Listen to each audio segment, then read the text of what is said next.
As of very recently, actually. Some of the more recent aerials are maybe even 3 months ago. So why did we take so long to do it? We could have turned it around, but we wanted to see if TVA, you know, how, and the EPA for that matter, how they finished the cleanup, and that's up to you to decide. So we started just a few months after the spill. Again, I was sort of collecting some, you know, as a cinematographer and director, collecting some stuff to put out on the site for TVA.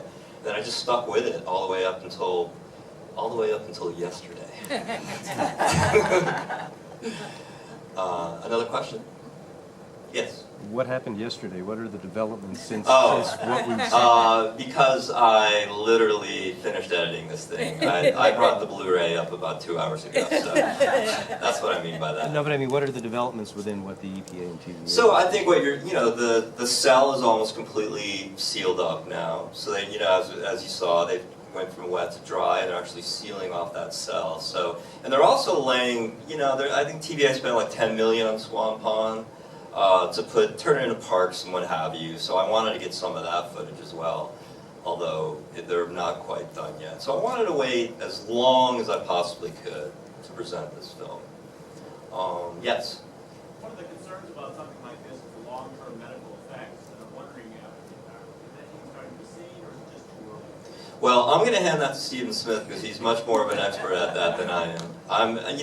I just want you to know that our team here worked really, really hard to just try to get the community and EPA and TVA to speak. You can see that there's not heavy thumbprints from us there. We really wanted the community to speak. So I'll hand this to a much smarter person. Well, as I think was mentioned in the film, there were some residents that felt like they were feeling and experiencing acute effects. And I know that both TDEC and EPA and TVA are all involved in a long-term monitoring program. Now, I haven't seen any significant results out of that yet, but I think that because of the bioaccumulation, it's going to be, I think, a 25, 30-year study. I mean, it's going to be a significant study. And I think it depends on sort of what's your definition of impact. I mean, clearly, there's been very significant impacts. And to TVA's credit, they're trying to do what they can to get it back. But as was mentioned in the film, there's a legacy of abuse that has happened in that stretch of the river because of Oak Ridge. And I think part of the reason for not getting in there and dredging more of the stuff out and some of the issues they dealt with was some of the legacy material from Oak Ridge that was actually in that same embayment. So it's an impacted area, and I think you just have to make your own choice about what level of risk you're willing to tolerate. And I think a number of people have gotten out of the area because of it, and I think others are obviously, as depicted in the film, making choices to stay.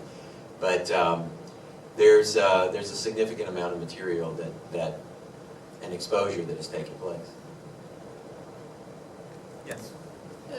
Just a comment that the primary subjects that talk to you is just really impressive, both the people and the professionals and whatever. But one thing that I wonder about is the impact on the workers doing this cleanup.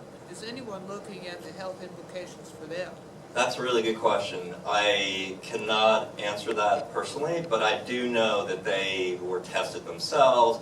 I do know that, Vanderbilt University was there to test both the workers and the residents and people around the area.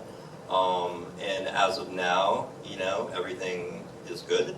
But I can't tell you how long, certainly it would seem. Now, Stephen was actually trained as a veterinarian, so he is a doctor. But I think that it's going to, something like this takes many, many years to know, right, if it's, how this might turn out. But as it stands now, most of the workers had volunteered to be tested by Vanderbilt University physicians, and many didn't. And as of now, everyone seems okay. And not everybody responds to the exposure the same way. And so there's a lot of variation, and different people have different level of sensitivities, and people have other collective impacts, and the genetics all factor into this. So it's really hard to say there's a one-size-fits-all response to how people will react to this. I will say this, that right after the event happened, we were very engaged with TVA about wanting to see certain things done. And we were very disappointed in the first couple of weeks after the spill about their lackadaisical attitude. But as I said in the film, and I think as you saw at time, they really stepped back and began to reevaluate this. This had a cultural impact on the agency like I'd never seen before, and I've been a student of TVA for well over 20 years. And I think to their credit, they began to take some actions that were more, that took it a lot more serious. And probably one of the biggest exposure routes for the workers was the airborne. And as you saw, the spraying, the covering, and the amount of monitors and everything, that was the vector that many of us became very concerned about. I mean, there's the vector in the water, but as I said, the water was, most people were not getting water out of the river directly. The water that was getting was going through the municipal wastewater, treatment plant and other things like that. There weren't really ever problems seen there.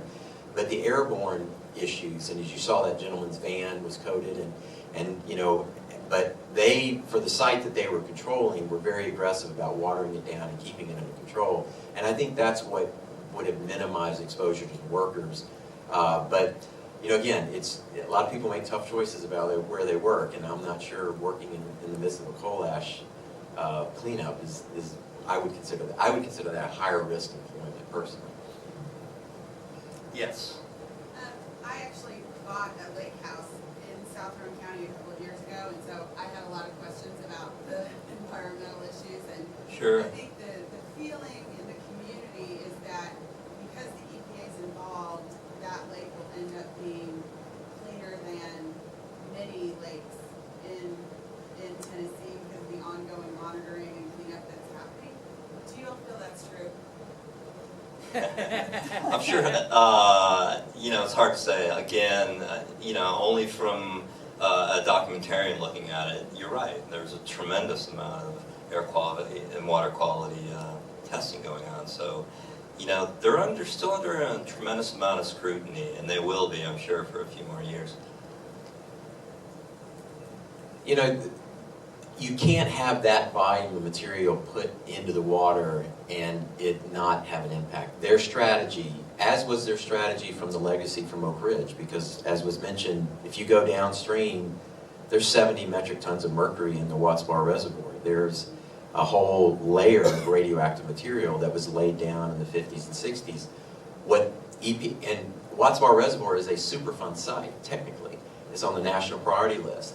But what EPA has determined was by letting natural sedimentation cover it up, there was actually less impact than actually dredging the stuff out of the water because it stirred it up. And so and this is one of the reasons why the Watts Bar Dam has never been expanded to let bigger tugboats up, because they would churn this up. So there are things being done to try to mitigate this, but is it cleaner than some of the other lakes? I wouldn't necessarily agree with that, because I just know the sort of legacy impacts there. But it is being monitored, and what gets into the water column will probably depend a lot on how the sediment is stirred up over time or not stirred up. Yes. You mentioned that in the movie that residents of the Tennessee Valley use more energy than Yeah. the rest of the United States. Has there been any outreach to prevent or to anything about? So the question is the Tennessee Valley, which is all of us, right? And we all live in the Tennessee Valley, use more electricity per person than anybody else in the country. I'm sure that it probably came as a surprise to some of you. It did to me. So the question was, what sort of efforts might be going on to lessen that demand? And I do know, I can speak a little bit. I know that TVA hired, you know, a superstar from the West Coast to come in and lead their energy efficiency program. I do know that much. I know that it is unusual about the Tennessee Valley using more electricity, and I'm not sure anybody really knows why, other than the fact, I mean, the reason that we live in the environment we do, we use a lot of air conditioning as well as heat. You know, but there are multiple reasons, but I think that, to me, it was one of the more interesting facts that we put at the midpoint of the film. Yes? I just wanted to give you some credit here that there have been a lot of documentaries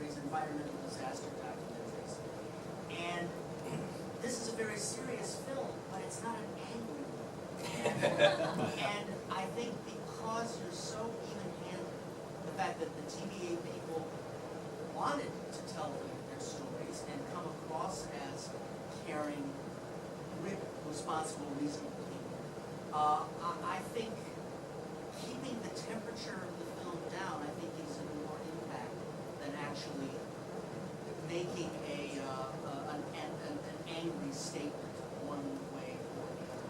I really admire it. Thank you very much. We've actually worked really hard to sort of find a tempered tone with this film and try to see all sides. And oftentimes it can be boring, right? But we tried to keep it as interesting as possible and see both sides. I really, really appreciate that because we worked hard on that. Yes.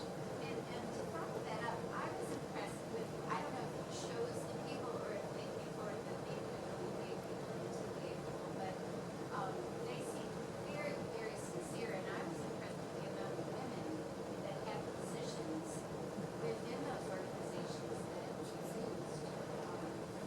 I don't know if that impacted keeping the emotions down, but it was very effective. Good. You. I'm glad. I don't have a, just as a woman, I was also excited to see that. We contacted a lot of people, and they had a lot of really interesting things to say that sort of furthered the story. So we didn't manufacture that. Those were actually the people that needed to talk. So thank you. Yeah, I was very pleased. Including Barbara Boxter. Yes. Yeah. Yes, very much so. Yeah, so how did you guys like the stars of our show that couldn't make it, by the way, Curtis and Phoebe Humphries? Oh, dynamite. Yeah. They all would love the fact that you guys showed up on an Easter Sunday. They are the sweetest people in the world, and we hope to show this film in Roane County at their farm in September, right around September 11th, if all goes well as the Princess Theater that you saw there. So we'll put out where, this film literally came off the press, 24 hours ago. So we'll improve it some, we'll clean it up, thank you. And we hope to have a great showing in Curtis and Phoebe's backyard at their annual picnic. Also, I want you guys to meet Chris. Say hi, Chris. He worked his tail off. Hi, Chris. Hi, everybody. Thanks for coming out. Really appreciate it. We have another showing on Friday, so please spread the word. Today, obviously it's Easter, so we didn't get as many people out here as we'd hoped, but definitely Friday. Please spread the word, come out, enjoy. And,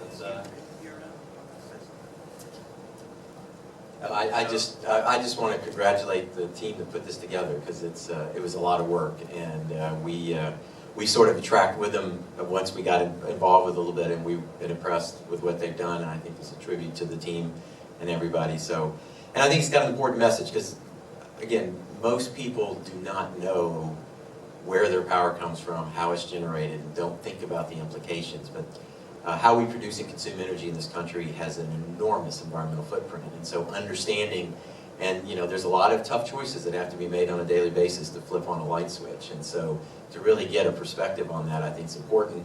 And I know the team is looking at a broader aspect. I don't know if you want to mention anything about that, about how to sort of develop this concept even further, but it's a story that needs to be told, because we just take power and energy for granted in this country. We don't really think about the implications, and we need to understand it better. I'm really glad you put that in the end titles. Yes, we did. Yes, sir, and ma'am. Little follow-up to that. What energy source are they using since they've gone from 60% to 40%? So, as you probably know by now, in this country, the natural gas boom has taken off. So a lot of us moved to natural gas. There's energy efficiency measures at hand. And many of you may know by now that TVA is also ramping up some of their reactors that were unfinished in the 70s. So that's another way that they're ramping up. And I think I think Stephen probably could talk more about it, but it is pretty incredible how TVA has so quickly gotten off coal. I think this really was a wake-up call for them. And I also want to mention Cletus Mitchell here, who was the head of photography and television for a long time. And Cletus championed this film. This wouldn't be here, and believe me, his bosses probably didn't want this film to be finished in many ways. And he did, and I think in the end we made a very reasonable film that he's very proud of. And but it wouldn't have happened if he did not champion this within TVA. Remember, TVA is this huge organization. It's all over the place, so it takes at least one person to really push it through, and I'm very grateful for Cletus doing that.